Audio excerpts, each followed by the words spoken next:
ఓం శ్రీ గురుభ్యో నమః. శ్రీ శ్రీ శ్రీ యోగి రామానంద గురుపాదుకా పూజయామి. శ్రీ లలితా సహస్రనామ స్తోత్రంలోని 71వ శ్లోక వివరణ. రాజరాజార్చిత రాజ్ఞీ రమ్య రాజీవలోచన రంజనీ రమణీరస్య రణత్కింకిని మేఖల. రాజరాజార్చిత అంటే రాజుల చేత, రాజులకు రాజులైన వారి చేత అర్చింపబడినది అని అర్థం. ఈ నామాన్ని జపిస్తే తైత్తరీయంలో చెప్పబడిన ఆప్నోతి స్వరాజ్యంలోని స్వరాజ్యాన్ని అమ్మవారు ఇస్తుంది. దేవి ఉపాసకులు మటుకే తర్వాత సృష్టిని పాలక నిర్వహణ చేసే పదవిలో ఉండే దేవతా స్థాయిని పొందగలుగుతారు. ఎవ్వరూ ఏ రూపంలో ఏ దేవతా రూపాన్ని పూజించినా అదంతా పరోక్షంగా అమ్మవారికే చెందుతుంది. అదే నేరుగా ఆ తల్లిని ఆరాధిస్తే వారికి కలిగే ఉన్నత స్థాయిని ఊహించలేరన్నమాట. అయితే ఆ సాధన అనేది చేసే ఉపాసన, వారి ధర్మగుణం ఆధారంగా అర్హత నిర్ణయిస్తారు అమ్మవారు. ఉదాహరణకి అన్ని పూజలు, వ్రతాలు, హోమాలు చేసే పాపాలు కూడా కొందరు చేస్తూ ఉంటారు. పూజలు చేశాము పాపాలు పోతాయి అని అనుకుంటారు. ఉన్నత స్థాయిలో ఉంటూ పాపకర్మలు చేస్తే అది పూజా ఫలితం కాదు. గత జన్మలో పుణ్యం వల్ల వారు ఆ స్థాయిలో ఉండింటారు. వారు చేసే దుష్కర్మల వల్ల ఆ పుణ్యం తరిగిపోయే వరకు అడ్డు ఉండకపోవచ్చు, బాగానే ఉంటారు. ఆ తర్వాత వారు అనుభవించే పాపకర్మ కూడా అంతే వర్ణాతీతంగా ఉంటుంది. దేవుడు ధర్మాన్ని రక్షించడానికే కానీ పాపులను రక్షించడానికి కాదు. జప, తప, ధ్యాన సాధన చేస్తూ ధర్మబద్ధమైన నీతిగా జీవనాన్ని గడిపిన ఉత్తమ సాధకులకు వారు పొందే ఫలితం ఉన్నత స్థాయిలో ఉంటుందని, సాధకుడి ఆలోచన, విచక్షణ ఆధారంగా వారి అర్హత నిర్ణయించబడుతుంది. అమ్మవారు పెట్టే పరీక్షలు విచిత్రంగా ఉంటాయి. నీది కాని దాన్ని నీ ముందు ఉంచుతుంది అమ్మ. నువ్వు నిజాయితీగా తప్పుకుంటే ఆ తల్లి పరీక్షలో గెలిచినట్లే. అవకాశం వచ్చింది కదా అని నీది కాని దానికి ఆశపడినా, స్వాధీనం చేసుకోవాలనుకున్నా నీ సాధనకు పొందే ఫలితం అంటే ఆ స్థాయి ఫలితం కూడా మారిపోతుంది. దేవి ఉపాసకులు ఈ విషయాన్ని గుర్తుపెట్టుకోవాలన్నమాట. పరీక్ష మీ నిజాయితీకి ఉంటుంది. ఆ పరీక్ష అనేది మామూలుగానే కాదు, కలలో కూడా ఉంటుంది. నిజంగానే కాదు, కలలో కూడా నిజాయితీగానే మనము ఉండాలన్నమాట. తర్వాతి నామము రాజ్ఞి అంటే రాణి అని అర్థం. విశ్వంలో అందరి చేత అర్చింపబడి అందరిపైన అధికారం కలది అవడం. విశ్వాన్ని సృష్టించి పాలించి తనలో లీనం చేసుకునేది కాబట్టి విశ్వానికి అమ్మ రాణి. ప్రత్యేకించి చతుర్దశ భువనాలకు ఈశ్వరి అయిన భువనేశ్వరిని సూచించే నామం ఇది. ఈశ్వరుడు సత్యం, ఈశ్వరి చైతన్యం. ఈ రెండింటి కలయికే విశ్వం.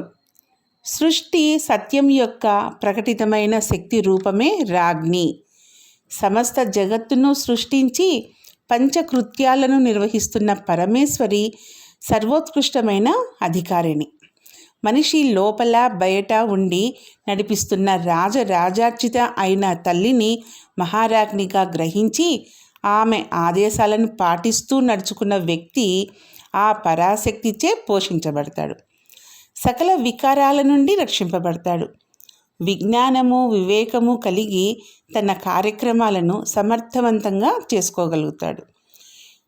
ఈ నామము భువనేశ్వరి దేవి యొక్క నామాంతరం అన్నమాట. శ్రీచక్రం చక్రరాజము, శ్రీ విద్యామంత్రము మంత్రరాజము. ఈ రెండింటి ద్వారా తెలుసుకోబడే సమర్థత, ప్రజ్ఞ ఈ నామం ద్వారా కలుగుతాయి. అది సాధకుడు నిత్యకర్మలోనే గ్రహించుకోగలుగుతాడు. అన్నింటికీ అందరికీ అధికారిని అమ్మ అని ఈ నామానికి అర్థం. తర్వాతి నామము రమ్య. రమ్ అనే ధాతువు నుండి రమ్య అనే పదం వచ్చింది. రమ్ అంటే ఆహ్లాదకరమని అర్థం. మనకు దేనిపైన అయినా ఇష్టం కలిగించేది ఉంటే అది రమ్య అనే ప్రజ్ఞ వల్లనే కలుగుతుంది. ఇష్టంగా చేసే పని కష్టం అనిపించదు. తాత్కాలికంగా కలిగే శారీరక మానసిక బాధ కానీ నిరాశ కానీ కలిగినప్పుడు అవి ముందుకు నడవడానికి, మన స్థాయిని పెంచుకోవడానికి మార్గసూచకాలుగా గ్రహిస్తే చైతన్యం ఎప్పుడూ ముందుకు నడిపిస్తుంది. ఉన్నంతలో సంతోషంగా ఉండటం అలవాటు చేసుకుంటే ఏ వసతులు లేని చోటైనా కూడా ఆనందంగా ఉండొచ్చు, గడపచ్చు. కొందరు అన్ని వసతులు ఉన్నా ఎప్పుడూ ఏదో ఒక మానసిక ఆందోళనకు బాధపడుతూనే ఉంటారు. అసూయ, ద్వేషం, ఆత్రం, స్వార్థం, ఒకరి ఎదుగుదల చూడలేకపోవడం, ఇటువంటి కుంచిత్ బుద్ధి వల్ల విలువైన కాలాన్ని బాధతో గడిపేస్తూ ఉంటారు. అమ్మవారి ఉపాసన చేస్తున్న వారికి క్రమంగా వారి మనస్సు ప్రశాంతతను కలిగిస్తుంది.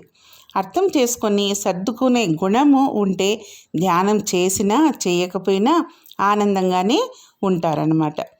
జీవికి కలిగే ఆ సంతోషమనే రమ్యమైన భావనే అమ్మవారు. అయితే ఆ తల్లి కలిగించే ఆనందం శాశ్వతంగా ఉండాలంటే అది సాధనలో, సహస్రారంలో పొందే ఆనందమే. అటువంటి శాశ్వతమైన ఆనందాన్ని పొందడానికి ఆత్మ పరమాత్మలో ధ్యానంలో లీనం చేయగలగాలి. ఆ స్థాయిలోని రమ్యమైన ఆనందమే అమ్మవారుగా గ్రహించాలి. ఏది మనల్ని ఆనందంగా ఉంచుతుందో అదే రమ్యం. అలా ఉండేదే అమ్మ పరమేశ్వరి. అందుకే ఆ తల్లి రమ్య అని పిలువబడింది. తర్వాతి నామము రాజీవలోచన, అంటే పద్మముల వంటి కన్నులు కలది అని అర్థం. ఆ పద్మము జ్ఞానానికి, మెలకువకు, వెలుగుకు చిహ్నం. రాజీవం అంటే పద్మం, జింక, చేప అని కూడా అర్థం. పద్మంలో శ్వేత, రక్త కమలాలు అని ఉంటాయి. అమ్మవారి నేత్రాలు సూర్యచంద్రులు. ఆ రెండు అంశాలు జ్ఞానాన్ని, వెలుగును, మెలకువను, వికాసాన్ని, సంక్షేమాన్ని, రక్షణను ఇలా ఎన్నింటినో లోకాలకు అందిస్తాయి. అలాంటి సంపదలను ఇచ్చే మహా సౌందర్యవంతమైనటువంటి నేత్రాలతో విరాజిల్లే తల్లి ఆ పరమేశ్వరి. మనిషి దృశ్య ప్రపంచాన్ని బాహ్య నేత్రాలతోనూ, దివ్యలోకాలు అంతర్నేత్రాలతోనూ చూడగలరు. విచ్చుకున్న కనులు సమస్తం చూడగలదు. చేప ఎలా అయితే తన కన్నులతో సంతానాన్ని పోషించగలదో అలాగే ఆ తల్లి కూడా తన కన్నులతో కరుణను కురిపిస్తూ జీవకోటిని పోషిస్తూ రక్షిస్తూనే ఉంది. కన్నులతో జ్ఞానాన్ని, అనుభూతిని, భావాన్ని గ్రహించే శక్తిని ఆ తల్లి మనకు కూడా ప్రసాదించింది. అది సత్యాన్ని గ్రహించే కన్నులైనప్పుడు జీవితం సుఖంగా ఉంటుంది. ఆ సత్యాన్ని జీర్ణించుకునే వివేకం కలిగినప్పుడు సాధన ఫలిస్తుంది. అట్టి వివేకాన్ని దేవి ఉపాసనతో పొందగలరన్నమాట. ఇహలోక పరలోక జ్ఞానం రెండు దృష్టిని పొందే అవకాశాన్ని కూడా ఆ తల్లే అనుగ్రహిస్తుంది. పద్మం వంటి కన్నులు కలది ఆ తల్లి రాజీవలోచన అని ఈ నామానికి అర్థం. తర్వాతి నామం రంజని, అంటే రంజింపచేయున్నది అని. వ్యక్తుల మధ్య కానీ సన్నివేశాల మధ్య కానీ ఆహ్లాదకరంగా, ప్రయోజకత్వకంగా ఉండే స్థితి ఉండాలి. అంటే అక్కడ దృశ్యము, ధ్వని, సాన్నిధ్యము కోరుకునే అనుభూతిని కలిగించే శక్తి రంజనముగా ఉండాలి. అటువంటి తత్వాన్ని సాధకునిలో ప్రేరేపించే శక్తి రంజని. ఈ రంజనత్వం వల్ల ఎంతటి కఠినమైన బాధ్యత నిర్వహించాల్సి వచ్చినా, కఠినమైన పరిస్థితులు ఎదుర్కొంటున్న వాళ్ళైనా కొంతసేపు ప్రశాంతతను పొంది నిదానంగా వివేకంతో ఆలోచించి ముందడుగు వేయగలుగుతారు. వ్యక్తుల ద్వారా జరిగే సంభాషణ, ఒకరి సాన్నిధ్యం వల్ల ఒకరికి కలిగే అనుభూతి బాగుండే విధంగా ఉండాలి. ఇలా చేయగల సామర్థ్యాన్ని రంజనం అంటారు.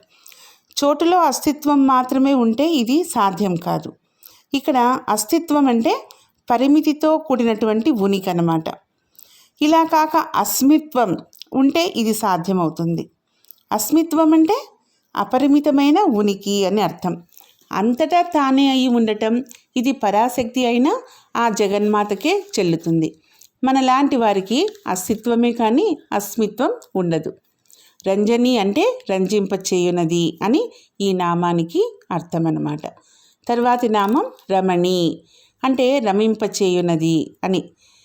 ప్రపంచము మనకు బాగుంటే రమ్యత్వము, మనం ప్రపంచానికి బాగుంటే మనలో రంజనత్వం ఉన్నట్లు లెక్క.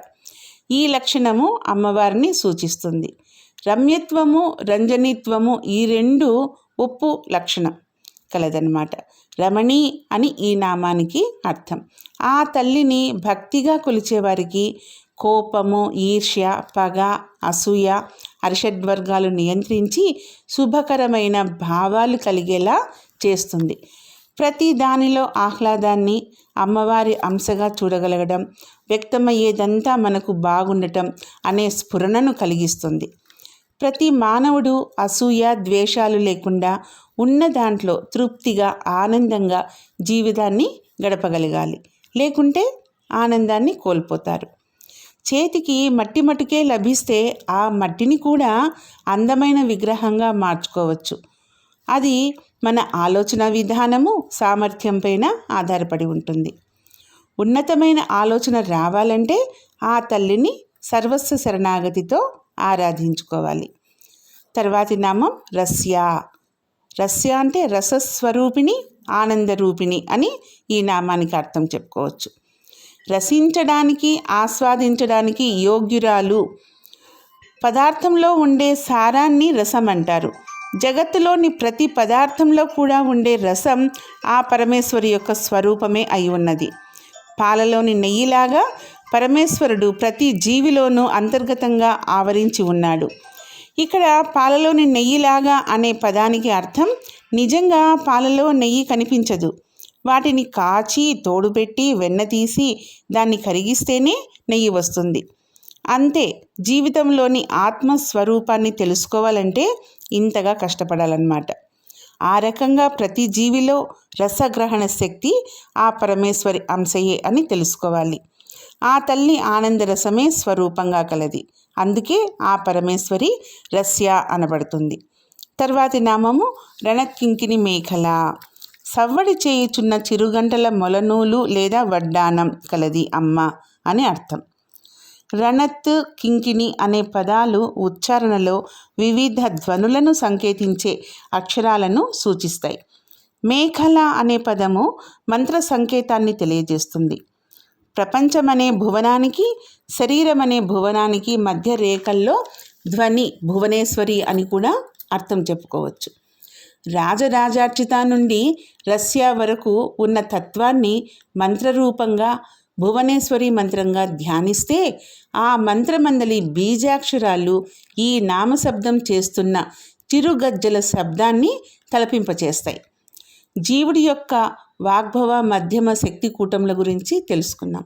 శక్తి కూటము నుండి ప్రజ్ఞ ఊర్ధ్వముఖానికి చేరుటకు, సంసార బంధం నుండి విడువడుటకు అమ్మవారి యొక్క ఈ చిరుగజ్జల సవ్వడి వినిపిస్తూ ఉంటుంది. ఈ తత్వసారము అర్థమవుతున్నప్పుడు జ్ఞానోదయం కలిగే సందర్భాల్లోంచి ఒక రకమైన శబ్ద తరంగాలు వినిపిస్తుంది. ఆ శక్తి వెన్నంటే ఉన్న అనుభూతి కలిగి ధ్యానంలోనూ, ఉపాసనా సమయంలోనూ ఒళ్ళు జలధరిస్తూ ప్రకంపనలు, ఒక గొప్ప ఆశ్చర్యకరమైన హ్రీంకార శబ్ద ప్రకంపనలు స్పష్టంగా అనుభూతికి వస్తుంది. జూమ్ అనే శబ్ద ప్రకంపనలు తరంగాలుగా ఆ గజ్జల సవ్వడిలాగా సాధకుని దేహంలో అనుభూతిని చెందుతారు. అయితే అది హ్రీంకారం యొక్క ప్రకంపనలు జూమ్ అనే విధంగా అనుభవంలో ఉన్నప్పుడు కలిగే నాదంలా అనుకుంటారు. సాధకుడికి శక్తికి మధ్య కలిగే మువ్వల సవ్వడి ఓ క్షణం పాటు మంత్రోచ్చారణ చేసే నాలుక నుండి కూడా ఆ శబ్దధ్వని అప్రమత్తంగా సాధకునికి వెలుగు రూపంలో తనలోనే ప్రకాశం అనుభవపూర్వకంగా దర్శనమిస్తుందన్నమాట. అంటే దీని అర్థం హృదయంలో ప్రతిష్ఠించుకున్న మంత్రాధిష్టాన దేవత మనలోని జీవుడి రూపంలో ఉన్న దైవం మువ్వల సవ్వడితో మనకు రక్షణగా దేహం చుట్టూ ప్రకాశంలాగా తిరుగుతూ ఉంటుంది.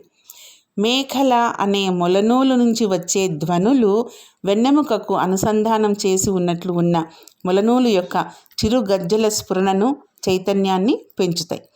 ఈ నామాన్ని సంపుటీకరణ చేసి లలితాపారాయణ చేసినా కూడా ఆ ధ్వని మనకు అంటే చేసేవారికి అనుభవం అవుతుందని పెద్దలు చెప్తుంటారు. ఓం శ్రీ మాత్రే నమః. ఓం శ్రీ గురుభ్యో నమః.